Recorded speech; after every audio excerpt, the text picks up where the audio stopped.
Selamat pagi, perkenalkan nama saya Kezia Oktaviana Tamu dari kelas 12 MIPA 5. Di sini saya akan menjelaskan perbedaan antara kritik dan esai. Kritik adalah teks yang berisi penilaian terhadap suatu karya secara objektif, baik kelemahan maupun kelebihannya, disertai dengan data-data pendukung, baik sinopsis, alasan logis, dan teori-teori yang mendukung. Sedangkan esai adalah teks yang berisi kajian tentang suatu objek atau fenomena tertentu berdasarkan sudut pandang pribadi penulisnya, bersifat subjektif, dan disajikan dengan gaya bahasa khas penulis. Kritik berasal dari bahasa Yunani, yaitu krinien atau krites, yang berarti menghakimi. Dalam perkembangannya, kritik sastra ditunjukkan untuk mengomentari atau menanggapi karya sastra. Karya yang dikritik berupa karya seni, karya sastra, musik, karya lukis, maupun film. Perbandingan kritik dan esai berdasarkan pengetahuan yang disajikan. Dalam kritik, penilaian terhadap karya dilakukan secara objektif, disertai data dan alasan yang logis. Penilaian seringkali menggunakan kajian teori dan pembahasan terhadap karya secara utuh dan menyeluruh. Sedangkan esai, objek kajian dapat berupa fakta atau fenomena. Tidak ada ringkasan atau sinopsis karya dan tidak selalu membutuhkan data. Perbandingan kritik dan esai berdasarkan segi pandang penulisnya. Dalam kritik, penilaian terhadap karya dilakukan secara objektif disertai data dan alasan yang logis. Penilaian seringkali menggunakan kajian teori, pembahasan terhadap karya secara utuh dan menyeluruh. Sedangkan esai, kajian dilakukan secara objektif menurut pandangan pribadi penulis esai.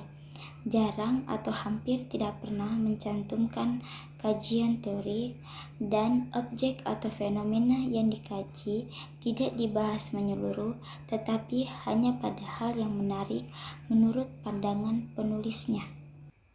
Jenis kritik dibagi menjadi dua, yaitu kritik akademik dan kritik non-akademik. Kritik akademik, kritik yang tunduk pada peraturan yang baku dan mematuhi kaidah penulisan yang berlaku.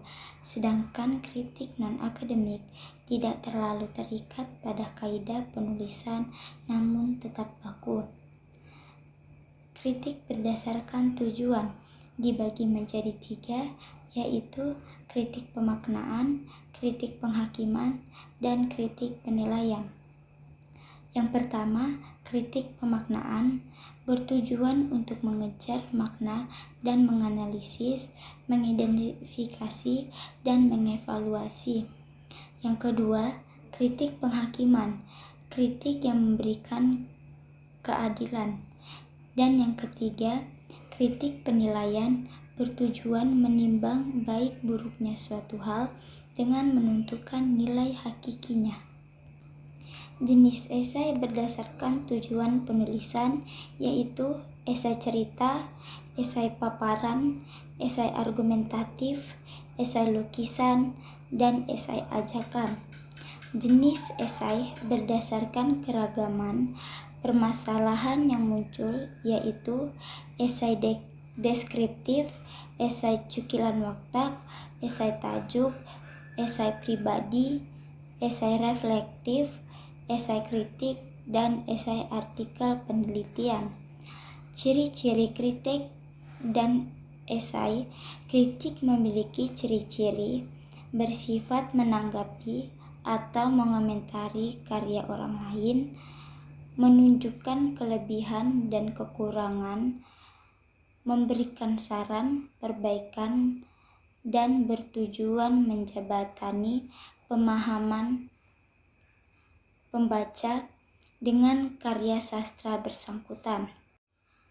dan esai memiliki ciri-ciri membahas suatu masalah secara sepintas sesuai pandangan atau pribadi pengarangnya, mengembangkan gagasan secara bebas, variatif sesuai keinginan pengarangnya, disajikan secara ringan dan santai, dan bertujuan membahas suatu masalah secara ringan tanpa harus sampai pada penyelesaian secara tuntas.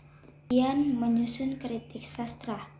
Beberapa prinsip-prinsip yang harus dipegang oleh kritikus atau penulis kritik. Yang pertama, kritikus harus benar-benar membaca atau mengamati karya yang akan dikritik.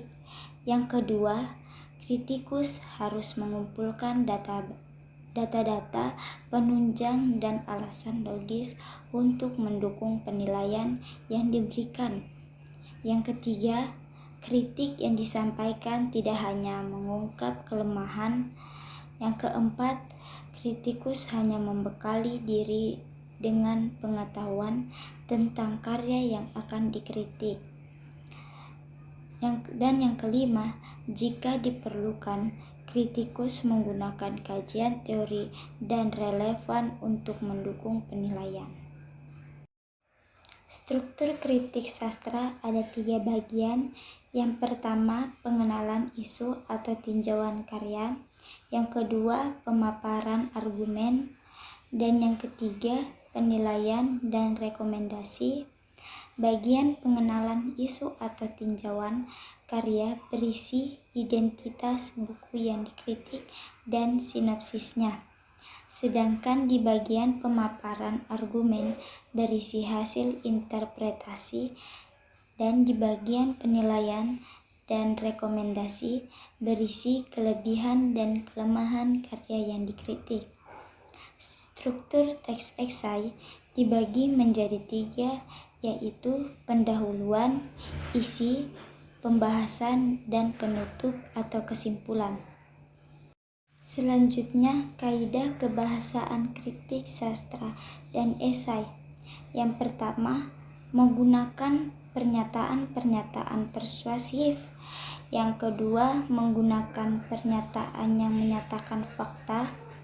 Yang ketiga, menggunakan ungkapan dan pernyataan yang mengomentari atau penilaian.